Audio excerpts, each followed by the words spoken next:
बिस्मिल्लाहिर्रहमानिर्रहीम। अस्सलाम वालेकुम। मैं हूं हैदर मुर्तजा।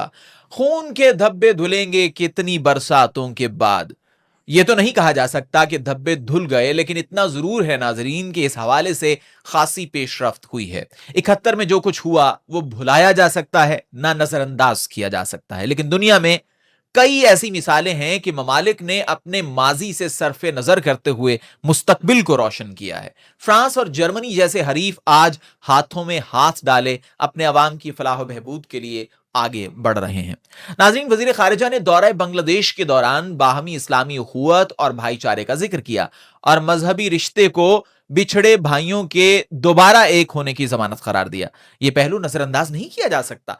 मेरे एक बांग्लादेशी दोस्त ने एक मरतबा मुझे बताया कि आम बांग्लादेशी मुल्क में मुकम्मल सेकुलरिज्म को पसंद नहीं करता। शेख हसीना वाजिद की हुकूमत में बांग्लादेश में कौमियत को मजहब पर तरजीह दी जाती रही है और इस्लाम पसंदों के लिए मुश्किलात भी पैदा की जाती रही हैं। जमात इस्लामी बिलखुसूस ज़ेर अताब रही और उसकी सबसे बड़ी वजह 71 में जमात इस्लामी का पाकिस्तानी फौज का साथ देना था।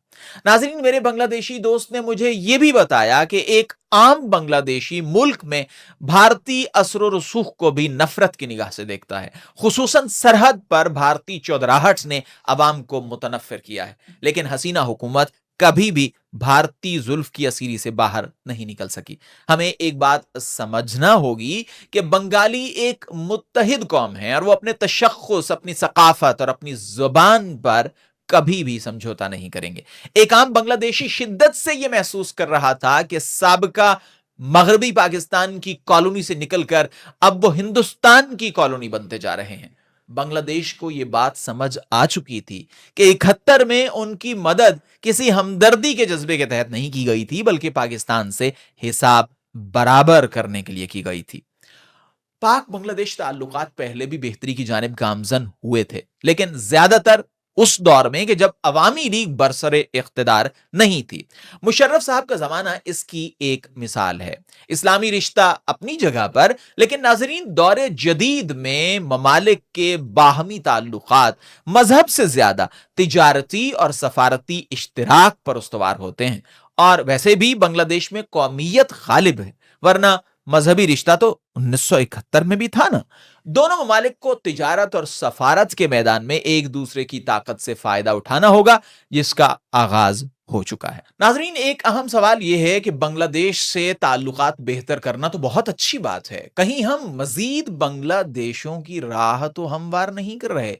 मुल्क की सबसे मकबूल जमात मुतअद्दिद बार अपने साथ होने वाली जुल्म ज्यादती को 71 की नाइंसाफी से ताबीर कर चुकी है। हो सकता है यह गलत हो, लेकिन ऐसा हुआ तो है। इस वक्त सजा और कैदो बंद की जो सेल लगी हुई है, क्या कोई और लावा तो नहीं पक रहा? एक जमात तो यहां तक कहती है कि 71 हुआ ही इसलिए था कि 70 के मैंडेट पर डाका डाला गया, और 8 फरवरी के बाद भी ऐसा ही हुआ है। मान लिया कि यह जमात बढ़ा चढ़ाकर बात करती होगी, लेकिन यह 100% ऐसा हरगिज नहीं हो सकता। आजकल किसी को उठाना हो, किसी को सजा सुनानी हो, तो उसके लिए एक ही जुर्म काफी है कि उसका किसी न किसी तरह बनी गाला या फिर जमान पाक से कोई दूर परे का ताल्लुक हो। नाज़रीन, अब ऐसे भी अहबाब होंगे यकीनन जो कहेंगे कि बांग्लादेश और मौजूदा हालात का मवाजना गद्दारी है। जी हां, वाकई गद्दारी है, क्योंकि गद्दारी के यही लेबल थे जिन्होंने बंगालियों को अजनबी कर दिया। यह महज एक जमात नहीं है, हमारा एक पूरा सूबा शोरश का शिकार है। लापता अफराद का मसला वो है जिसकी गूंज बैनुल अक़वामी सतह तक पहुंच चुकी है। अलहदगी की तहरीकें चल रही हैं। मैं इस सूबे की बात कर रहा हूं कि जिसके एक रहनुमा को पहाड़ों में मार दिया गया था। ये तमाम मसाइल भी तवज्जो तलब हैं। नाजरीन, एक और पहलू जिस पर बात करना बहुत जरूरी है, वो है जंजीरों में जकड़ी हुई सहाफत। आपको पता है, उर्दू अखबारात ने 70 के इंतखाबात से पहले और बाद में बगल बच्चों का किरदार अदा किया था और उस वक्त के डिक्टेटर को आईना नहीं दिखाया। याहिया खान की मुतलकुल इनानियत के खिलाफ आवाज नहीं उठाई। अक्सरियती जमात का दस्तो बाजू नहीं बना और नतीजा आपके सामने है। آج ہمارا مین سٹریم میڈیا اس سے کہیں زیادہ سینسرشپ کا شکار ہے.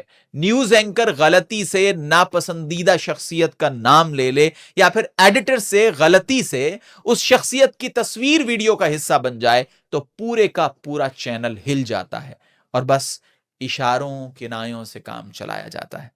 یہ وطن بنا تھا جمہوری جدوجہد سے، اور اگر اس جمہوری حق کا احترام کیا جاتا تو آج بنگلہ دیش پاکستان ہوتا.